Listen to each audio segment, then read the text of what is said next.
নীড় ছেড়ে পালায় কাব্যগ্রন্থ থেকে। লেখার শিরোনাম অসহনীয় অপেক্ষা। তুমি আজও বাস্তবে আসো নাই, কল্পনায় তোমাকে নিয়ে বাসর সাজাই। অপেক্ষার মাঝেই হলো অতিবাহিত জীবন থেকে কয়েকটি বসন্ত। শুধুমাত্র একদিন দেখা হয়েছিল আর কিছু কথা। এরপর থেকেই কল্পনার বিরহ ব্যথা।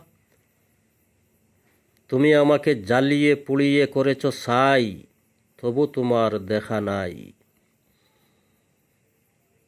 তোমায় আমার করে পাওয়ার জন্য কি করতে হবে আমাকে বলো। আমার ঠিকানা লিখে নাও।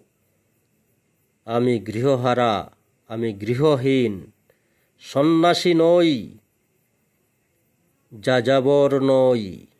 সমাজের মাঝে হয়েছি বিলীন। আমি গৃহহারা, আমি গৃহহীন, সন্ন্যাসী নই, যাযাবর নই। সমাজের মাঝে হয়েছি বিলীন। আমি সমাজের মাঝে হয়েছি বিলীন।